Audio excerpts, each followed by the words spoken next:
Bailment से जो भी मैंने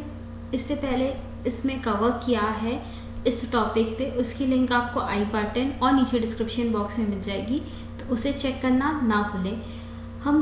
कंटिन्यू कर रहे हैं सेक्शन 165 से, जो बोलता है bailment by several joint owners. तो if several joint owners of goods bail them, the bailee may deliver them back to or according to the direction of one joint owner without the consent of all in the absence of any agreement to the contrary। तो अगर कोई भी goods के joint owner है, मतलब एक से ज़्यादा ओनर्स हैं और उसे बेल्ड किया है, तो बेली जो भी बेलमेंट की डायरेक्शन होगी, बेलर की डायरेक्शन होगी, उसके अकॉर्डिंग उसे वापस कर सकता है किसी भी ओनर को, सिंगल ओनर को, मतलब जो भी जॉइंट ओनर में से कोई भी एक को जो भी डायरेक्शन है उसके अनुसार, जब और किसी से उसे कंसेंट लेने की ज़रूरत नहीं है बाकी जो बच्चे ओनर्स हैं उनसे, और तब ये होगा जब कोई भी अग्रीमेंट ना हो। अब एग्जाम्पल से अगर समझना हो तो अपन इसको ऐसे समझेंगे कि एक गुड है, उसके 4 ओनर है A B C D, और उसमें से उस गुड को चारों ने बेल्ड किया है किसी ई को। अब उन लोगों ने बोला था बेलमेंट के टाइम पे कि किसी एक को भी दे देना, तो ई उसे वापस बी को या डी को कर सकता है बिना बाकी ए सी की से पूछे। अगर वो बी को कर रहा है तो ए सी डी से पूछने नहीं जाएगा, या अगर वो डी को कर रहा है तो ए बी सी से पूछने नहीं जाएगा, बिना वो बाकियों से पूछे एक को, उन चारों में से किसी एक को गुड वापस कर सकता है। अब नेक्स्ट सेक्शन है section 166, bailee not responsible on redelivery to bailor without title. If the bailor has no title to the goods and the bailee in good faith delivers them back to or according to the direction of the baler, the bailey is not responsible to the owner in respect of such delivery। तो अगर बेली के पास goods का कोई title नहीं है और बेली good faith में उसे डिलीवर करता है बेलर के डायरेक्शन पे, तो बेली रिस्पॉन्सिबल नहीं होगा ओनर को ऐसी कोई भी डिलीवरी के लिए। Next section, section 167, right of third person claiming goods bailed. If a person other than the bailor claims goods bailed, he may apply to the court to stop delivery of the goods to the baler and to decide the title of the goods। तो अगर कोई तीसरा व्यक्ति baler के अलावा ये claim करता है कि गुड्स उसके हैं, तो वो कोर्ट को अप्लाई करेगा कि जो भी डिलीवरी है उसे रोके और जो गुड्स का टाइटल है उसे डिसाइड करे। Next section, section 168, right of finder of goods may sue for specific reward offered। The finder of goods has no right to sue the owner for compensation for trouble and expense voluntarily incurred by him to preserve the goods and to find out the owner, but he may retain the goods against the owner until he receives such compensation, and where the owner has offered a specific or reward for the return of goods lost, the finder may sue for such reward and may retain the goods until he receives it। तो इस section में जो भी finder of good है, मतलब जिसने भी कोई गुड को ढूंढा है, उसको कोई राइट नहीं है कि वो ओनर को सू करे कंपेंसेशन के लिए, या जो भी उसको परेशानी है उसके लिए, या कोई भी उसने एक्सपेंस किया है या ओनर को ढूंढने में उसको परेशानी हुई है उसके लिए वो उसे स्यू नहीं कर सकता। हाँ, पर वो उसको अपने पास रख सकता है जो भी उसने सामान ढूंढा है, जब तक उसको कुछ कंपेंसेशन नहीं मिल जाता ओनर से। और अगर कहीं ओनर ने कोई स्पेसिफिक रिवॉर्ड के लिए बोला है कि अगर मुझे ये चीज़ ढूंढ दोगे तो मैं रिवॉर्ड दूंगा, तो इस केस में जो भी गुड्स का फाइंडर है वो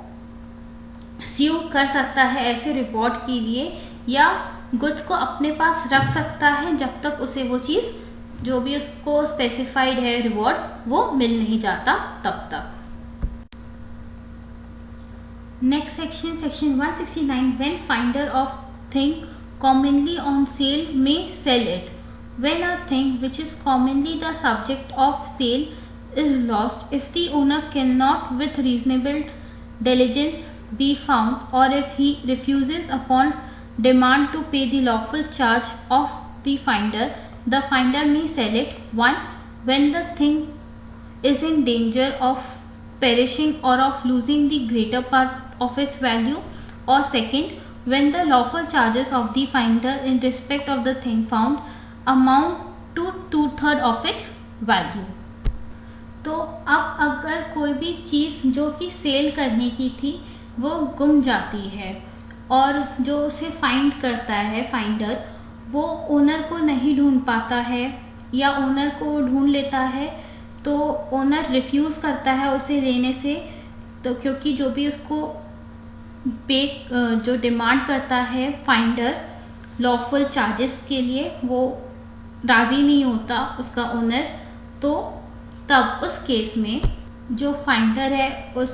गुड का वो उसे बेच सकता है, पहले जब वो गुड पेरिशेबल हो, मतलब इस नेचर के हो कि वो जल्दी ख़राब हो जाएंगे और अपनी वैल्यू जो उन्हें पहले मिलती वो खो देंगे, तब वो उसे सेल कर सकता है। 2nd, जब उसे कोई भी लॉफुल चार्ज नहीं मिल रहा हो, जो कि उसके जो फाउंड किया है, उसने सामान ढूंढा है,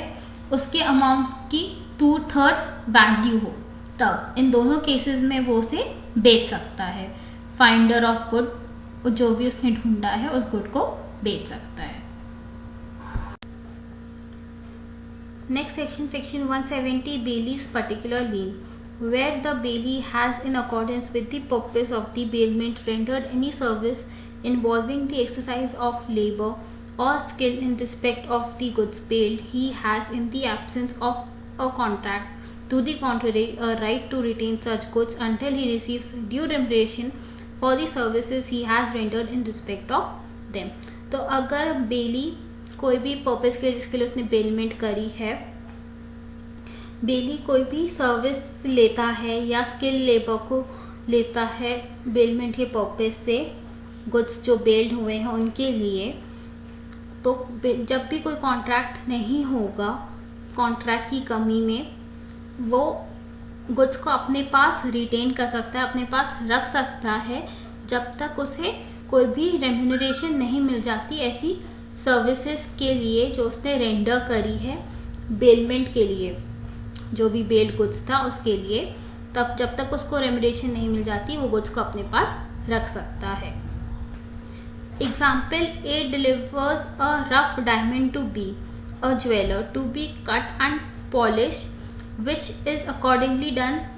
B is entitled to retain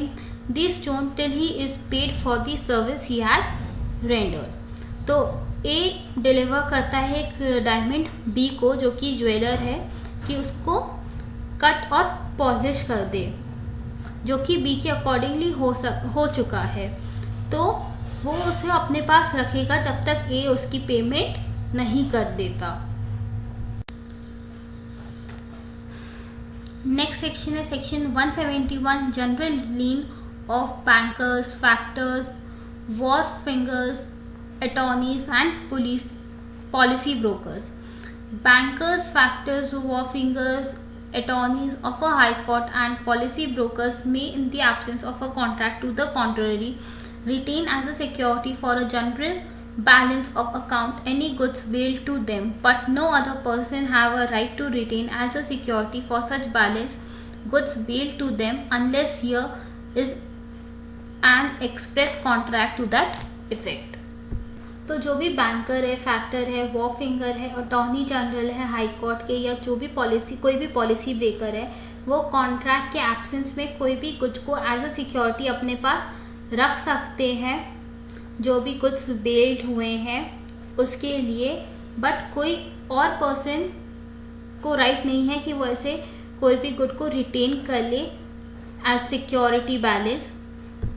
जब गुड्स बेल्ड हुए हैं, तब जब तक कोई एक्सप्रेस कॉन्ट्रैक्ट नहीं है इसके लिए, तब। Your valuable comment, feedback or if any queries in comment box. Thank you for watching. Stay tuned for my next video.